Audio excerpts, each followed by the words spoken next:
m'accompagna moi et mes enfants chez mes parents, puis voyagea pour son travail. À l'heure de l'Asr, j'ai demandé à ma mère de me garder les enfants pour que j'aille faire quelques courses. C'était la première fois que je sorte toute seule depuis que je me suis marié. J'ai ressenti un sentiment très étrange. Je sentais que j'étais seul. Je me demandais, qu'allais-je faire si un malheur m'arrivait? Comment allais-je prévenir ma famille? Je savais que dans l'islam, une femme n'avait pas le droit de sortir sans informer son mari, car elle est considérée comme étant une perle précieuse. J'étais comme une folle qui fut atteinte de la maladie de l'amour. Je me suis mise à chercher une cabine téléphonique, je sortis le numéro de Monsieur M de mon sac, puis commençai à composer le numéro en tapant 1, 2 et le reste des chiffres. Mes doigts tremblaient de peur. Je me demandais qu'est-ce qui allait décrocher. Et là, d'un coup, ça sonne. Et d'un coup, j'entends une voix. J'entendis sa voix, toujours aussi belle et douce. Sa voix qui me disait « Oui, qui est-ce » Je répondis « C'est ta chérie Samira ». Je ne pus résister aux tendres paroles qu'il m'a dites au téléphone. Il me demanda ensuite « Où es-tu, Samira ?» Je lui décrivis exactement l'endroit où je me trouvais. Je sortis de la cabine pour l'attendre en me posant toujours la question « Est-ce que je rentre chez mes parents ou est-ce que je l'attends pour au moins bénéficier d'un de ses regards ?» Un quart d'heure après, une magnifique voiture s'arrêta devant moi. Les vitres commencèrent à descendre petit à petit, puis son visage apparut devant moi. J'étais sûr que c'était lui, car c'était la même photo que j'avais reçue par email. Je n'en croyais pas mes yeux. J'étais comme une folle. Il me dit « Viens, entre Samira ». J'hésitais à monter dans sa voiture, puis il insistait « Entre s'il te plaît ma chérie, on va juste faire un tour en voiture, puis on revient au même endroit ». Mes pieds se dirigeaient tout seuls vers la voiture. J'ouvris la porte tout doucement, puis m'assis à côté de lui. De là commença les malheurs. On aurait dit que je suis monté dans le bateau des malheurs, dans le bateau de l'enfer. Je me suis rappelé mon mari, et mes larmes commencèrent à couler. Je me suis rappelé mon père, ma mère, mes frères et sœurs. Il resta calme, puis il me dit affectueusement « Samira, qu'est-ce que tu as ma chérie ?» avec la plus douce des voix que j'ai pu entendre de ma vie. Il regarda mon visage, puis me dit « Oh mais qu'est-ce que tu es belle !» Mes larmes ne cessèrent de couler, car j'ai senti que j'ai trahi mon mari. Comment j'ai pu me permettre de me retrouver dans cet endroit? Il me demanda, tout en étant étonné, « Samira, est-ce la première fois que tu sors avec un homme ?» Je répondis « Oui ». Il me dit « Samira, n'aie pas peur, ne pleure pas. Tu m'as bien dit que tu m'aimais quand on discutait sur le net. Pourquoi as-tu peur ?» Je répondis « Oui, mais s'il te plaît, tu sais que je suis marié et j'ai peur que quelqu'un nous voie ensemble. » Il dit « N'aie pas peur. » Puis il commença à accélérer en voiture. Mon cœur battait à 100 à l'heure. « Où va-t-on » lui demandai-je. Il me jeta un regard pervers et me sourit bizarrement. Puis il me dit « Je t'ai dit, n'aie pas peur. » Il emprunta les rues de la ville à grande vitesse, puis poursuivit son chemin en passant par l'autoroute. Lorsque nous sommes sortis de la ville, je me suis mis à pleurer. Les souvenirs de mon enfance me revenaient à l'esprit. Et c'est comme ça, hélas. Le shaitan, quand il piège quelqu'un, c'est quand il tombe dans le piège qu'il commence à regretter. Et quand nous, on met en garde, comme là maintenant, on est en train de mettre en garde contre cette mixité et ce mélange sur le net et cette isolation, les gens ne nous écoutent pas. Quand ils nous écoutent, quand elle est enceinte, quand elle doit avorter, quand son cœur il est brisé, quand lui il n'en peut plus, il ne sait plus comment se séparer d'elle. C'est maintenant qu'on nous écoute, pas quand on prévient. On n'écoute qu'à la fin, une fois que le mal est fait.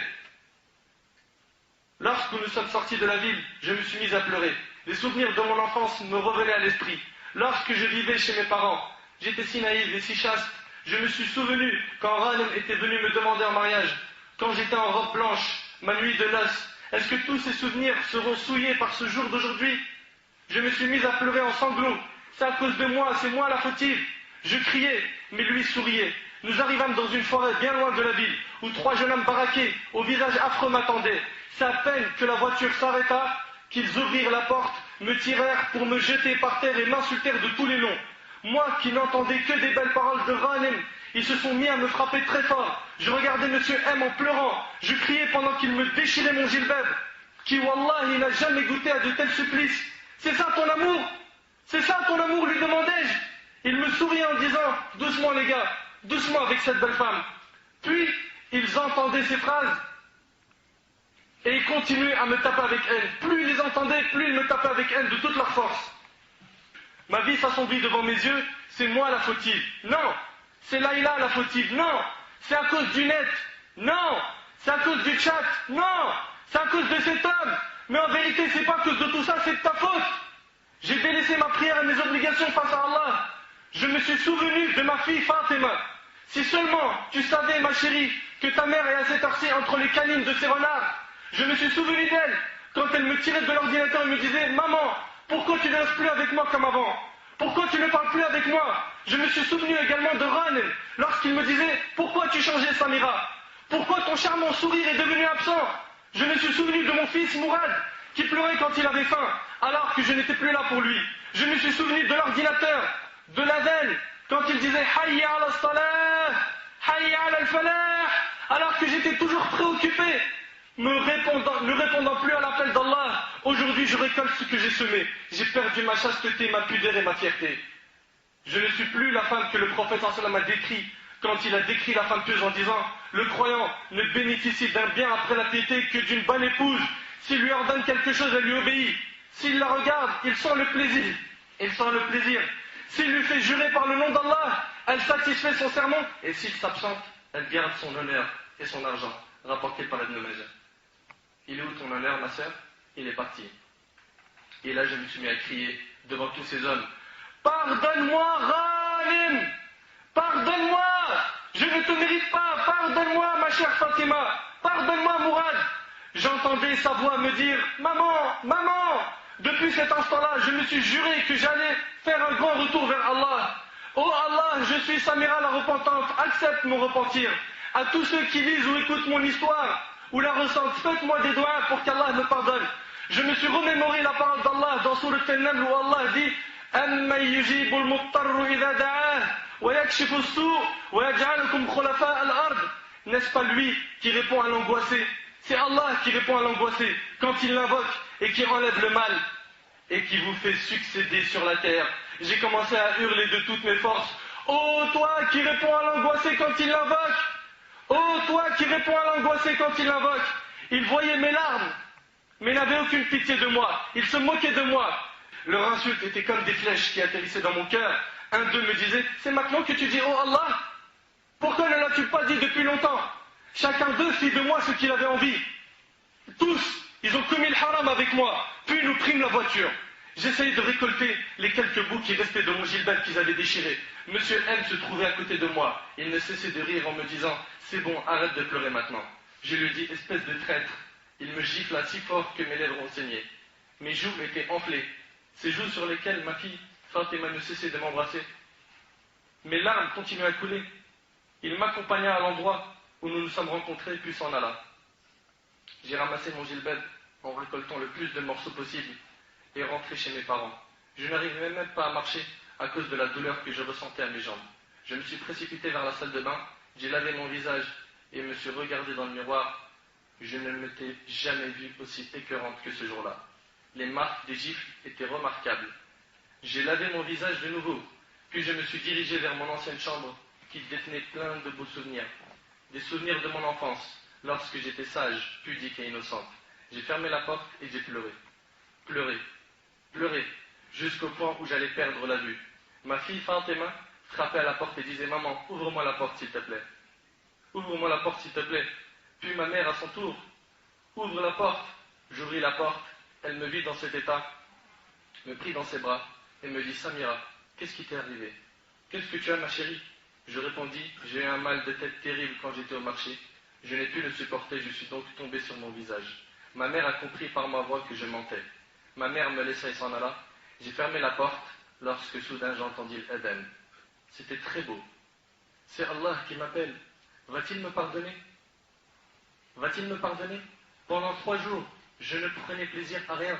Je faisais semblant de manger avec mes paroles, mes enfants, alors que je ne mangeais rien. J'ai grave perdu du poids à cause de mon moral, de mon manque d'appétit, de mon manque de sommeil. Ranem fut de retour 3 jours après, mon mari. Il me vit très pâle, avec un visage attristé, accablé. Je n'arrivais pas à le regarder dans les yeux. « Samira, qu'est-ce que tu as, ma chérie ?» me demanda-t-il. Rien, juste un peu fatigué. Il me prit par la main, et là, les mauvais souvenirs avec M. N se retraçaient devant mes yeux.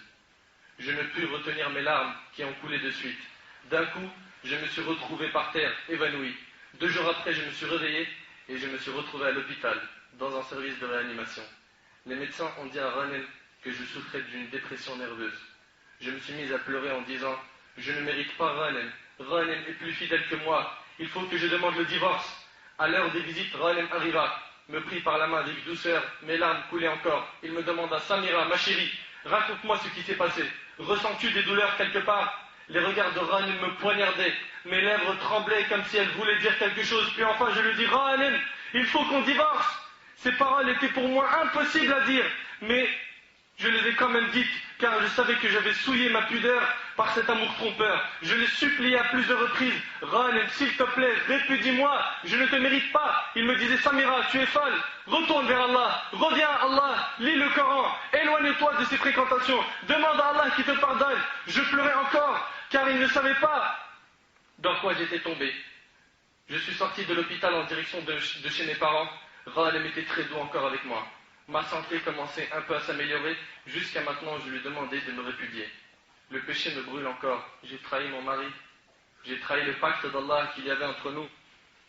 Ghanem me laisse à me reposer un peu chez mes parents, et jusqu'à maintenant je ne sais pas quoi faire. Je suis rentré dans ma chambre, me suis assise sur mon bureau pour vous écrire. Mes chers frères et sœurs, ces quelques paroles, je vous les écris pour vous dire qu'il n'y a pas d'amour à travers un écran, un téléphone ou une rencontre. Mais le vrai amour, c'est l'amour qu'Allah et son messager alayhi salatu wassalam nous ont autorisé. Réveillez-vous, ô vous qui cherchez une femme sur le net. Réveillez-vous, ô vous qui passez votre temps sur les chats, sur Facebook. Et en plus de ça, les sœurs qui vont sur Facebook pour attirer l'homme de leur vie, elles mettent des photos, a'udhu billah, de shaitan. Craignez Allah, mes sœurs, enlevez ces photos. Si tu dois rentrer sur Facebook pour voir des pages ou des choses religieuses, mais pas de photos, mais pas ta photo, crains Allah et enlève-la. Ça va t'attirer que des problèmes, tu vas rencontrer un renard comme celui-là. On te prévient aujourd'hui, demain on ne pourra plus te prévenir. Quand tu tomberas dans le panneau, on ne peut plus te récupérer. Mon frère, toi qui chattes avec une fille, crains Allah. T'aimerais qu'on fasse ça avec ta sœur? T'aimerais qu'on le fasse à ta cousine? Avec ta fille? Mais c'est des dettes que tu vas payer tôt ou tard. Le prophète alayhi salam ne l'a pas dit, Kama tadin tudan, comme tu feras, on te fera. Fais du mal aux gens, tu feras la même chose. C'est des dettes, tu les rembourseras tôt ou tard. Tu les rembourseras. Enlevez ces photos. N'allez pas dedans si vous voulez chatter. Si vous voulez vous instruire dans la religion, le mieux même c'est d'éviter ces trucs-là. Parce que tôt ou tard, on peut tomber dans les filets de Satan. Tout ça, c'est des filets de Satan. MSN et tout ça. Combien sont nombreux les divorces, les problèmes de famille, voire même les problèmes moraux qu'il y a eu à cause du net et du téléphone. Je m'adresse à tous ceux qui ont écouté mon histoire, dit Samira. Je vous en supplie, dites, oh Allah, pardonne à Samira pour ce qu'elle a fait.